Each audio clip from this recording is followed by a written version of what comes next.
I want to thank you for having me, but I also want to say a special thanks to Karen for following her intuition and reaching out to a stranger on LinkedIn, just with the feeling that we would somehow connect.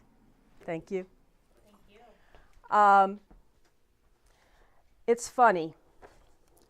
I have about 15 note cards here, and I don't know how much of this I'm really going to use. I wanted to talk to you tonight about bringing your full 50% to the table. Because I think once you bring your full 50% to the table, fear is going to be lessened. I'm never going to say it's going to go away, but it's going to be something that you're going to be able to move through. But without bringing your full 50% to the table, what is there? You have relationships, but you also have a relationship with the universe. And if there is ever a situation where that is so obvious, it's here at Sisters U. You feel it when you walk in the door. You are a group of women totally committed to the greater good. And when you are committed to the greater good, the universe supports a plan. And this plan has been supported from day one. And it starts with one seed that Karen planted, and look what grew. It's an amazing, amazing thing that you've all done. And yes. And now, one of the things I'd like to do is help tonight in the half hour that I have, or 40 minutes, to help you move a little bit further. I gave you a reading list. There's 21 books on that list. I've read 20 of them, along with probably another 20 that I didn't put on the list. And they all pretty much, if you read them, they're great books, but they all pretty much say the same thing. Live in the present moment, align with intention, detach from your egoic mind state, detach from your past and your future. But how do you do that? Because you're full of mind chatter all day long. I don't know anyone who isn't, unless they are really, really very, very advanced in their practice. And that stuff scares you. I don't care what anybody says. Thoughts lie. Folks, if you come away with one thing, thoughts lie. And if you believe everything you think all day long, you're in big trouble. The fact of the matter is, most people spend a good part of their lives and their time either living in the past, rehashing everything that went wrong throughout the day, or they project themselves into the future with the what if story. What if I stink? What if I say something wrong? What if they don't like me? Or, in my case, what if the biopsy comes back bad? What if it's a different stage than what I'm hoping it is?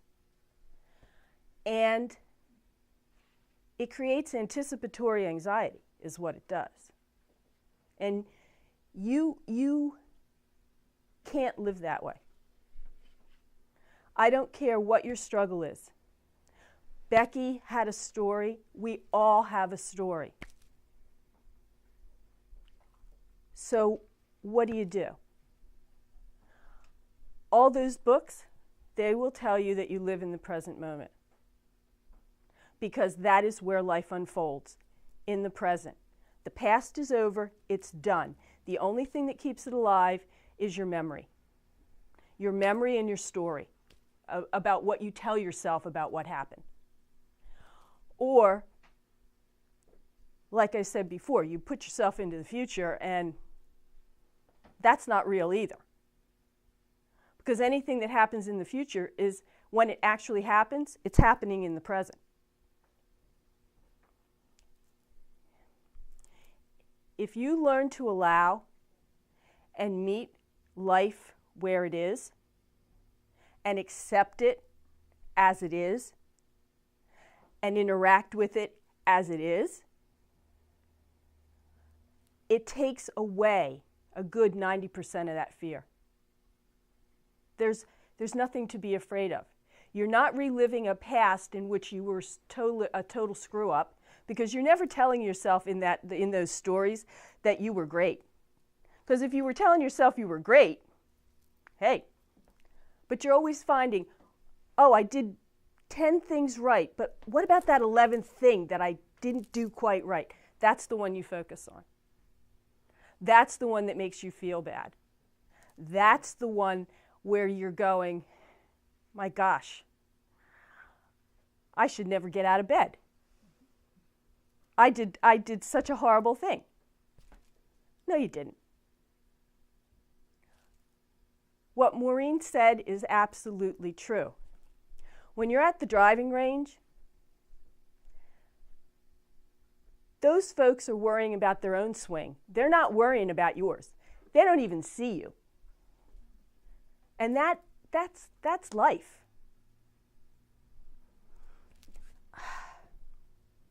Out of those books, I came away with 3 things. That I believe if you are responsible for these 3 things in your own lives, and you bring your full 50% to what those 3 things are, you will shift your life. The first one is you have to be conscious. You have to be awake. How do you do that? Those books will tell you 1,000,001 things. Mostly be in the present moment. I'll tell you, observe the stories that you're telling yourself. And the minute you catch yourself and you can recognize that that's a story, you've moved past it. The bigger thing is, get acquainted with your pain. Everybody has pain. I don't know. Are you the wounded kid who didn't get her needs met? Are you the sick kid who always felt damaged? Are you the kid that was chronically disappointed? Are you the kid that was traumatized?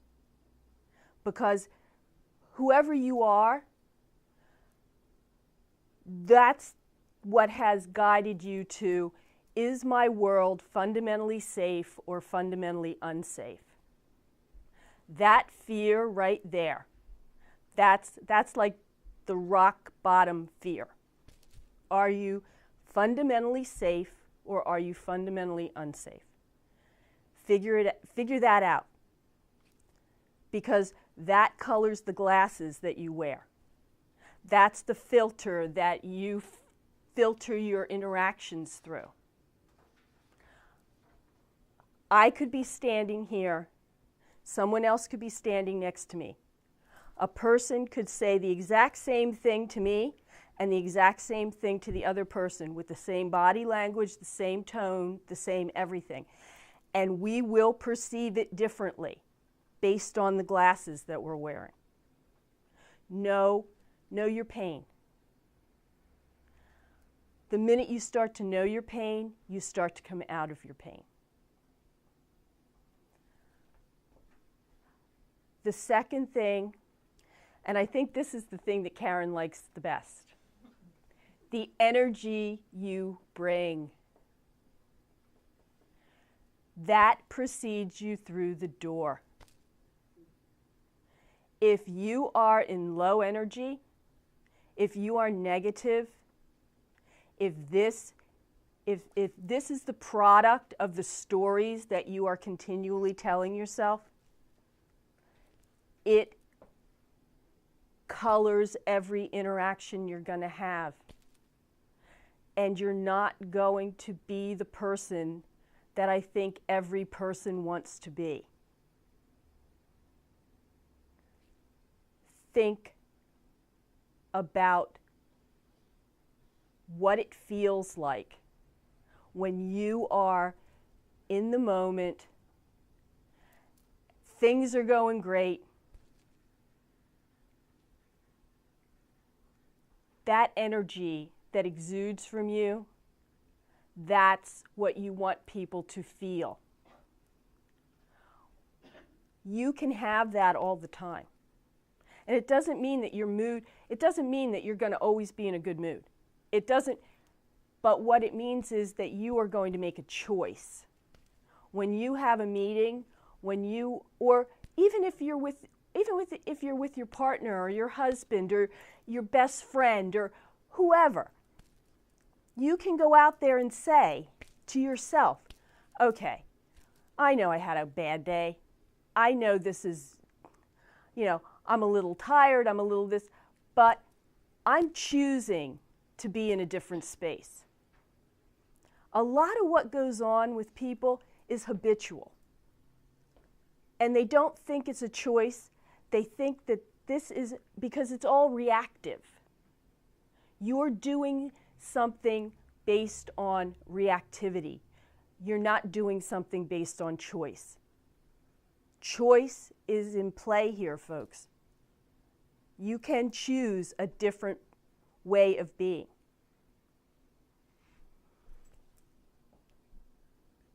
That leads to behavior.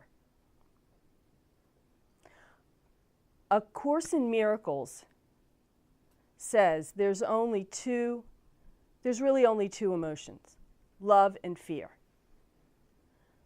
You have a choice. Your behavior can either be, you can operate out of love or you can operate out of fear. And when I say love, I'm not just talking about love. I'm talking about generosity, I'm talking about kindness, I'm talking about cooperation, I'm talking about collaboration, I'm talking about peace, I'm talking about joy. That's love. Or you can operate out of fear, anger, jealousy, envy, frustration, any of the negative, the darker emotions. It's a choice. Your behavior is a choice. If you choose to operate out of love, I'm going to tell you, you're going to commit that quote to memory. If you truly love someone, your love sees past their humanness, because you're going to have to, okay? We're all human. But you also have to ask yourself the question, am I a spiritual being having a human experience, or am I a human being having a spiritual experience? I tend to think I'm the former, and frankly, I tend to think everybody in this room is the former. So you gotta know, human experiences are what they are. And what Becky said is so, so true. I mean, your challenges are your earth school. Gary Zukav wrote The Seat of the Soul, which isn't on that list, but it's a very good book. And I'm going to tell you, he's the one who coined the phrase earth school, and that we are all on a path. We all have a curriculum. It's very individualized. And we are being handed the challenges that are our individual teaching moments. We need to learn. We will learn what we need to learn before we transition out of this life into whatever comes next. So, that being said, take your lesson seriously.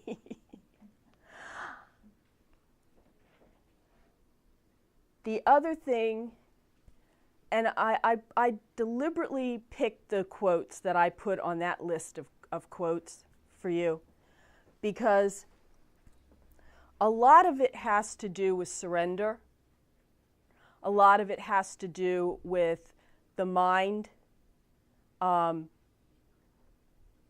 chatter stuff, that thoughts lie, that kind of stuff. But this quote from Eckhart Tolle, that's the second one that I probably have used for a very, very long time, because I had to learn that I did not have to cope with the future. That whatever I needed in that moment, whether it was all the things that I needed when my mother passed away 5 years ago, and I found myself through an extraordinary set of circumstances 30 days away from being homeless, only because I gave notice on my apartment thinking I was moving in where she lived and then discovering I wasn't going to do it, to all the times that I've had to deal with, the bad news with regard to my health. You can only cope with what's in front of you. If you try to cope with what you imagine, if you try to cope with a future that isn't real, you will make yourselves crazy. And I'm afraid women do that. They try, because we are multitaskers, and because we care, and because we are nurturers, and because we do all the things that actually need to get done, it's very easy to get ahead of yourself. It's very easy to try to anticipate things. Anticipating a few tasks is one thing. Anticipating an entire event or a future or something that hasn't even happened yet, that will scare you.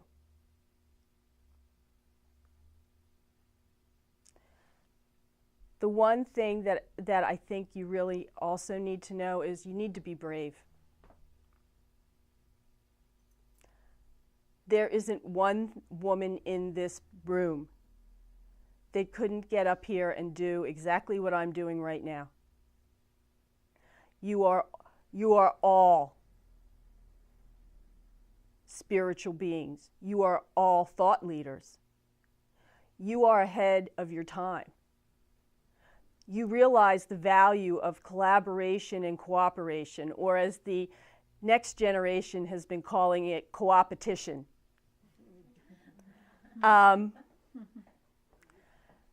The sense that there is enough for everybody. That me winning doesn't mean that you're losing.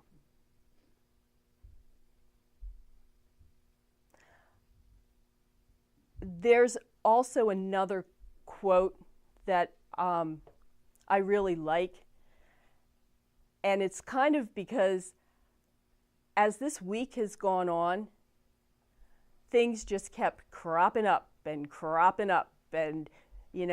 I was picking up something here and picking up something there, and I happened to be watching Oprah's Life class, and there was Reverend T.D. Jakes, and he said something that just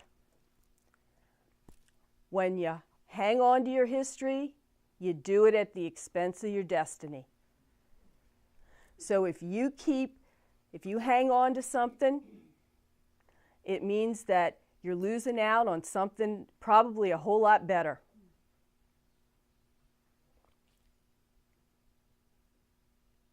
The other thing I think that I really want to say tonight,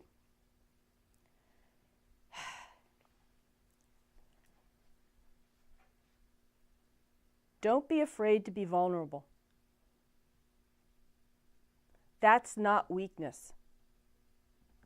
That's the place where you get your strength from. Trying and failing is actually a place of strength, not a place of weakness. This idea that you have to look the best or be the best, or there is no best. There's you. You are all fine, exactly the way you are. You don't have to change a thing.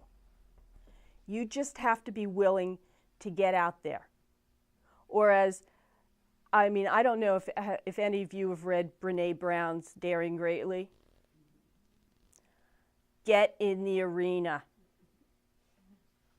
Get in the arena. What's the worst thing that's going to happen? Nothing.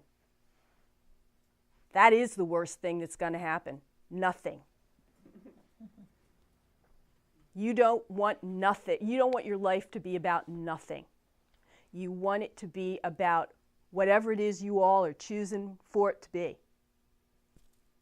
But I do know, having had to deal with cancer for 28 years, you can overcome just about anything. And you can make your life whatever you want it to be. And granted, like I said, when we were doing that paper, I'd love to be able to ski. Never going to happen. Never going to happen. But it doesn't mean that a lot of other things didn't, and still are, for that matter. I really, really want you all to leave here tonight knowing what spectacular women you are, because that is the truth. You can feel it when you walk in the door. And if anybody has any questions for me, I will be happy to answer anything you want. Not shy about that, I guess you can see that.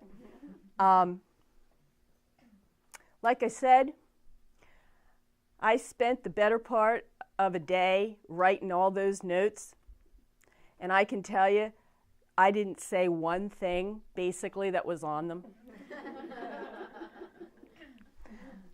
But one of the things that I did want to do is I wanted to read you a poem.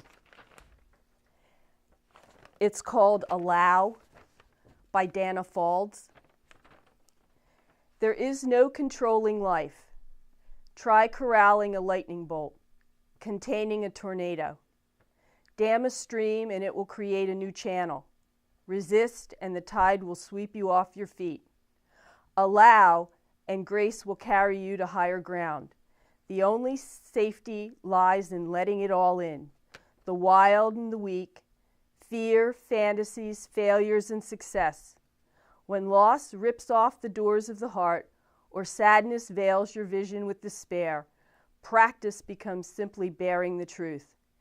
In the choice to let go of your known way of being, the whole world is revealed to your new eyes. Thank you.